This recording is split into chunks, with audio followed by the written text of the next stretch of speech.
সকল ছাত্ৰ আমি অসম চৰকাৰক আগৰ পৰাই দাবী উত্থাপন কৰি আহিছিলো যে চাওতাল জনগোষ্ঠী যদি নিৰাপত্তা পাব লগা হয়, চাওতাল জনগোষ্ঠীয়ে যদি আত্মপৰিচয় জীয়াই ৰাখিব লগা হয়, তেতিয়াহে চাওতালসকলৰ জনজাতিকৰণ প্ৰদান কৰাটো বাঞ্ছনীয় আৰু দৰকাৰী। সেইকাৰণে বাৰম্বাৰ অসম চৰকাৰৰ কথাখিনি পাতিছিলো, কিন্তু আজিলৈকে অসম চৰকাৰৰ 3 মানুহে সেই বিষয়ৰ ওপৰত আলোচনা নকৰিলে, গুৰুত্ব প্ৰদান নকৰিলে।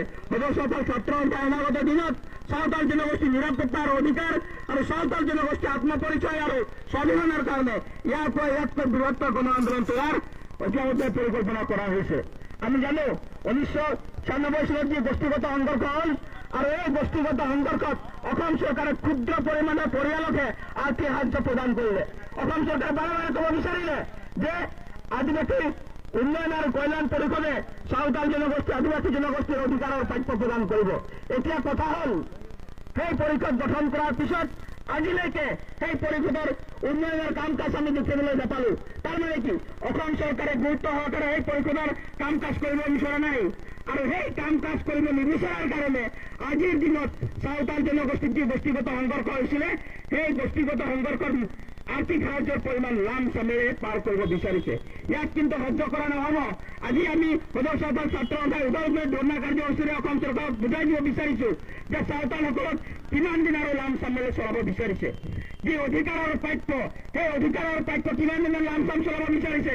আজি গোষ্ঠীগত সংঘৰ্ষ হোৱাৰ পিছত সেই চাওতাল গোষ্ঠীৰ নিশেষ হৈ গ'ল, সেই চাওতাল জনগোষ্ঠীৰ কলা কৃষ্টি সংস্কৃতি নিশেষ হৈ গ'ল।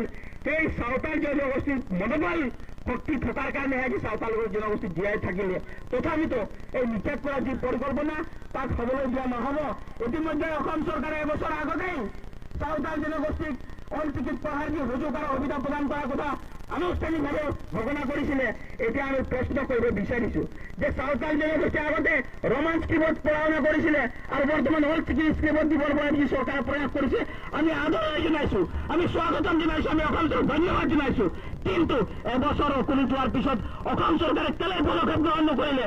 আজিলৈকে আমি মিডিয়াম দেখি নাপালো, আজিলৈকে শিক্ষক নিযুক্তি দেখা নাপালো, আজিলৈকে পাঠ্যপুথিৰ যোগান দেখি নাপালো। তাৰমানে অসম চৰকাৰে কি বুজাব বিচাৰিছে? অসম চৰকাৰে বুজাব বিচাৰিছে যে অন্যান্য জনগোষ্ঠীৰ অধিকাৰ দিয়া হব, কিন্তু অসমত থকা খিলঞ্জীয়া চাওতালসকলক অধিকাৰৰ পৰা বঞ্চিত কৰা হব।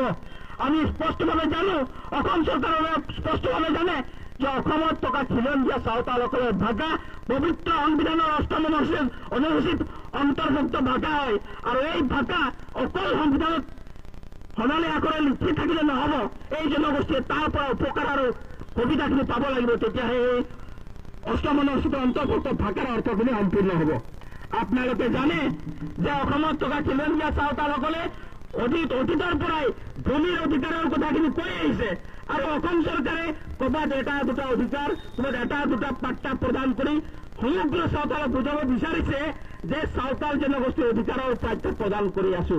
কিন্তু আগৰ যেতিয়া এই চাওতালবিলাক নহয়, এই চাওতাল সজাগ হৈছে, সচেতন হৈছে। অতদিনে চাওতাল জনগোষ্ঠীৰ দিছপুৰ দেখা নাছিলে, অতদিনে চাওতাল জনগোষ্ঠী দিল্লী দেখা নাছিলে, কিন্তু এতিয়া ওদালগুৰিৰ পৰা দিল্লী যাব পৰা ক্ষমতা চাওতাল জনগোষ্ঠী হল। তাৰমানে কি, চাওতাল জনগোষ্ঠীয়ে নিজৰ অধিকাৰৰ প্ৰাপ্যৰ কথা, নিজে ঘোষণ কৰাৰ প্ৰবঞ্চনাৰ কথা আমি দিল্লীলৈ লৈ যাব পৰা আমাৰ ক্ষমতা হৈছে, আৰু তাৰ বাবে ছাত্ৰ ব্যৱস্থা কৰি যাব।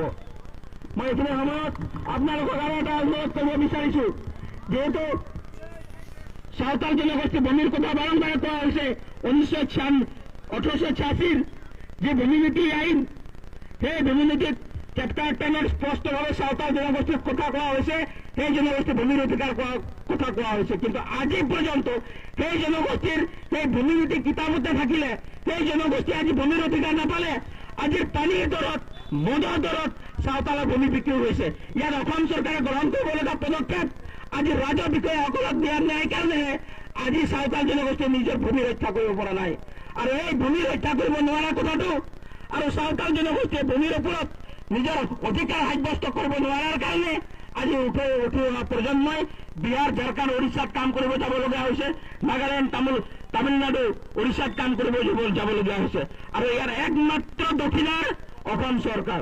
অসম চৰকাৰে অভিভাৱক হৈ চাওতাল জনগোষ্ঠীৰ উঠি অহা নৱ প্ৰজন্মৰ কাৰণে পৰিৰক্ষণৰ ব্যৱস্থা কৰিব পৰা নাই, শিক্ষাৰ ব্যৱস্থা কৰিব পৰা নাই, আৰু সেইকাৰণে চাওতাল জনগোষ্ঠীত অধিকতকৈ অধিক বিবাহ বিভাগ হয়েছে, শিশু শ্ৰমিক হয়েছে। আৰ এইবোৰৰ কাৰণে অসম চৰকাৰ জগৰীয়া, কাৰণ ডাঙৰ ডাঙৰ আঁচনিবোৰ বনাইছে, ওপৰ পোষ্টাৰত থাকি যায়। চাওতাল অধ্যুষিত অঞ্চলত, বনাঞ্চলৰ অঞ্চলত, চাওতাল অধ্যুষিত অঞ্চলত য'ত ৰাস্তা ঘাট নাই, য'ত বিজুলী বাতি নাই, তাত অকল অসম চৰকাৰৰ আঁচনিৰ পোষ্টাৰ দেখালেই চাওতাল জনগোষ্ঠীয়ে চৰকাৰৰ আঁচনি বা নিজৰ অতি অহা যুৱক যুৱতীসকলক ৰক্ষা কৰিব নোৱাৰে। তাৰ কাৰণে অসম চৰকাৰক হুকিয়াই দিব বিচাৰিছো আৰু এটা কথা স্পষ্ট কৰি দিব বিচাৰিছো যে চাওতাল জনগোষ্ঠী এনেকুৱা এটা জনগোষ্ঠী যি জনগোষ্ঠীয়ে 70 বছৰে অসম চৰকাৰে উখন চলালে, প্ৰতাৰণা কৰিলে, প্ৰবঞ্চনা কৰিলে, সেই জনগোষ্ঠীক নিষেধ কৰিবই নোৱাৰিলে। আমাৰ কলাকৃষ্টি আজিও জীয়াই আছে, না অসম চৰকাৰে কিবা আঁচনি দিছে, না কিবা অসম চৰকাৰে সূতা দিছে। একো নকৰাকে আমি আমাৰ পাঞ্চি প্ৰসাদ জীয়াই ৰাখিছো। তাৰ কাৰণে জোৰদাৰ ফালিব লাগে। 75 বছৰে অসম চৰকাৰে অসমীয়া মিডিয়াম বনালে, বেংগলী মিডিয়াম বনালে, বড়ো মিডিয়াম বনালে, বহু মিডিয়াম বনালে, তথাপি আজি বোলে এই জনগোষ্ঠীয়ে ভাষাৰ সংকিত। চাওতাল জনগোষ্ঠীয়ে 75 বছৰে চাওতালী মিডিয়ামত পঢ়িব নাপালে, গাঁও অঞ্চলত চহৰ অঞ্চলত আহিব নোৱাৰিলে, তথাপিও সেই গাঁও অঞ্চলত সৰু সৰু টোপনি ঘৰ বনাই চাওতালী ভাষা জীয়াই ৰাখিছে। তাৰ কাৰণে এটা তালি হ'ব লাগে। অসম চৰকাৰে আমি ভিক্ষা খোজা নাই, আৰু ভিক্ষা খোজা নাই কাৰণেহে আমি চৰকাৰে আঁচনিবিলাক পোৱা নাই। আমাক বুঢ়ী আশ্ৰম নালাগে, আমাক বিয়া বয়সত বিয়া পতা নাই, তাৰ কাৰণে আঁচনি নালাগে। আমাৰ ভূমিৰ অধিকাৰ দিয়ক, শিক্ষাৰ অধিকাৰ দিয়ক, আৰু জনজাতিকৰণ দি দিয়ক। আমাক চাহ জনগোষ্ঠী ক'ব নালাগে, চিধা কথা। তো এইটো কাৰণে কৈছো, অসম চৰকাৰ সজাগ হবৰ হ'ল। চাওতাল জনগোষ্ঠী ইতিমধ্যে সজাগ হৈছে। 75 বছৰৰ যি শোষণৰ যি প্ৰতাৰণাৰ যি পৰিণাম, সেই পৰিণামৰ অৰ্থ কিন্তু ভয়াৱহ হ'ব। ইয়াৰ পিছত সদৌ চাওতাল ছাত্ৰ সন্থাই অসমত যিহেতু বাজাৰৰ অধিৱেশন ষ্টাৰ্ট হৈছে, আৰু বাজাৰ অধিৱেশনৰ লগে লগে চাওতাল ছাত্ৰ সন্থাই বিভিন্ন জিলাত আমি ধৰ্ণা কাৰ্যসূচী ৰূপায়ণ কৰিছো। ধৰ্ণা কাৰ্যসূচী ৰূপায়ণ কৰাৰ অৰ্থ এইটোৱেই যে অসম চৰকাৰক আমি জাগৰণ দিব বিচাৰিছো, বাৰ্তা দিব বিচাৰিছো, আপুনি যিমানেই উন্নয়নৰ কথা কওক, যিমানেই ভাল ভাল আঁচনি কৰক, যিমানেই অসমৰ জনগোষ্ঠীৰ কাৰণে ঋণ পাণ লওক, তথাপি আজিলৈকে চাওতাল জনগোষ্ঠীয়ে নিজৰ সুযোগ আৰু সুবিধা আৰু অধিকাৰ পোৱা নাই। এই বাৰ্তাহে আপোনাক দিবৰ কাৰণে আজি ওদালগুৰি ৰাইজে আজি এই দুৰ্গা মণ্ডপত উপস্থিত হৈছো।